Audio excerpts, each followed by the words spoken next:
as the rains had just broken, there was a feeling of celebration in the air. For all that is except Boy. He seemed reserved and detached withal, except Christian. It seemed that the terrible treatment Boy had received from the wild lions had upset him more than we'd thought. He lacked trust and needed constantly to be near his old friend, George, to lean a little on their old friendship, or just to be alone.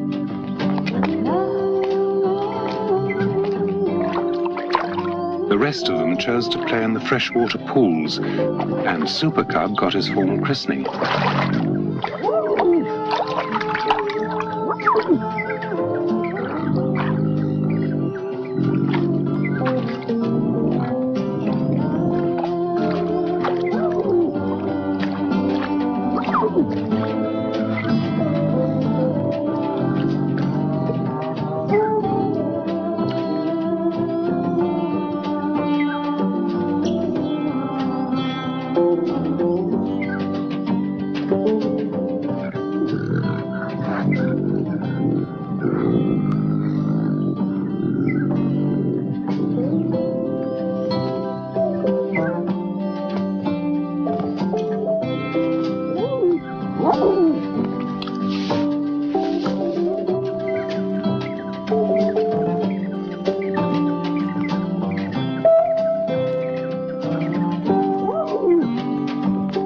No one ever disturbs a sleeping lion.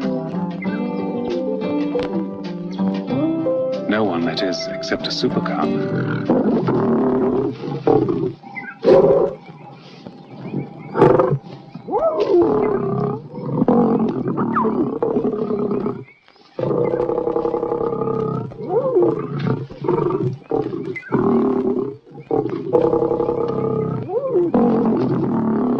George was worried by Boy's rejection of Super Cub and the others. He carefully removed a tick, then tried to console his old comrade of so many years.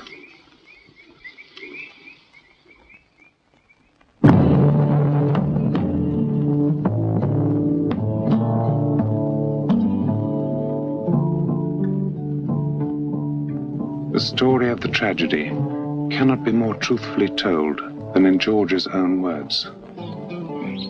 Early on the morning of the 6th June, I had taken Christian and the lionesses out for a walk to a hill about a mile away from camp, where I left them to spend the day. Boy had been away during the night and had not accompanied us on the walk. I returned to camp about 10 a.m. and was having a late breakfast. My cook, Kimani, came into the hut and said that Boy had just arrived. In fact, I could hear him drinking at the water trough outside the compound wire. A few minutes later, Kimani had come in to clear the table, when suddenly both of us heard cries from the bush behind the camp. At this instant, I realized that Boy had attacked someone, probably my assistant Stanley. I knew that there was nothing left for me to do other than to shoot Boy. I grabbed my rifle and ran to the back gate of the compound.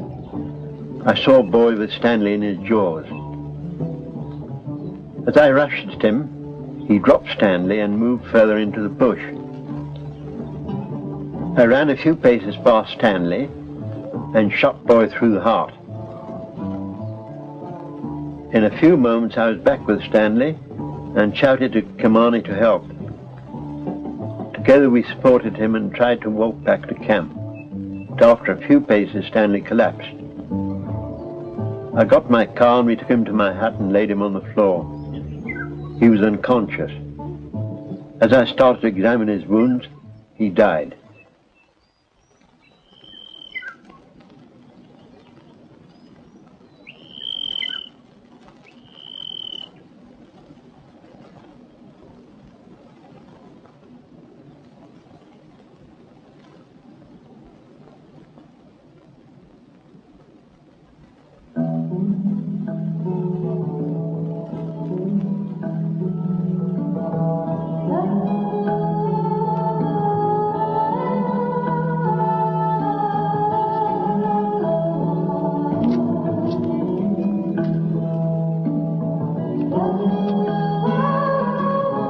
It seemed that Christian sensed George's sorrow and remorse at this double tragedy.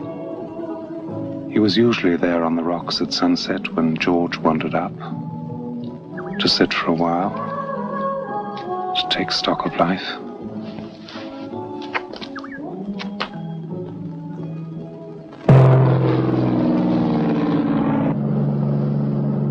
As soon as the official inquiry was over, Ace and John made their way from England, and then by light plane from Nairobi.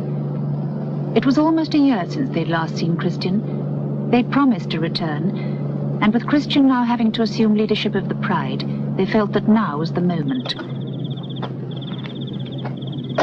They thought, too, that George might welcome a couple of familiar faces.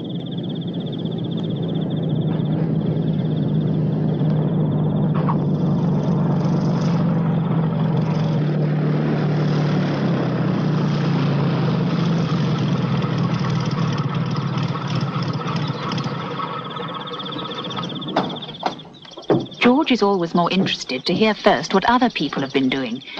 But Ace and John were bursting with questions, especially after the stories they'd heard about the wildlands. How was Christian? Was he all right? George smiled. Wait until you see him. I think you've a big surprise in store. The camp had become comparatively luxurious, but there was no sign of Christian or the other lands.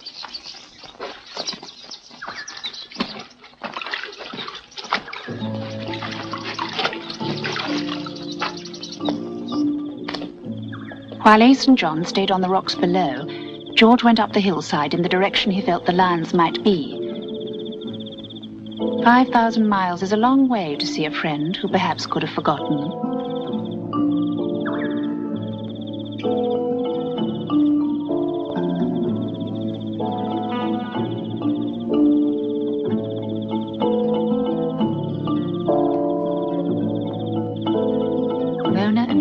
Christian's new friends were with him as he plodded forward, showing no recognition.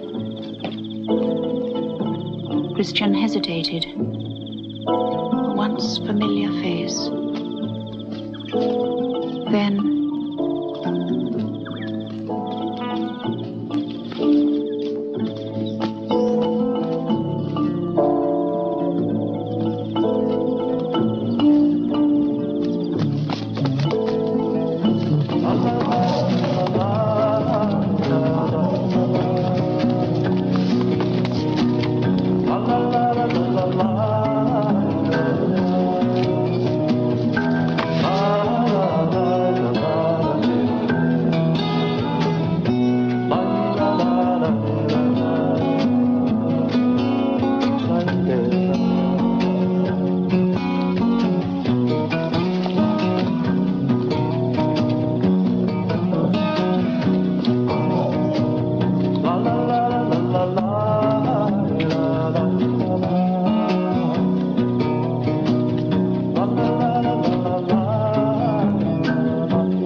all about the other lands.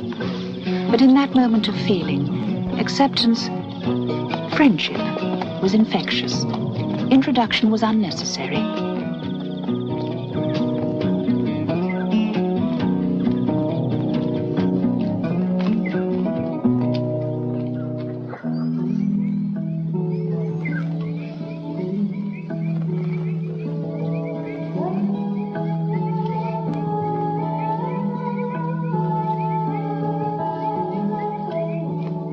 The reunion. It really was the good old days, without all those tiresome words and exaggerations that the passing of time permits to creep in.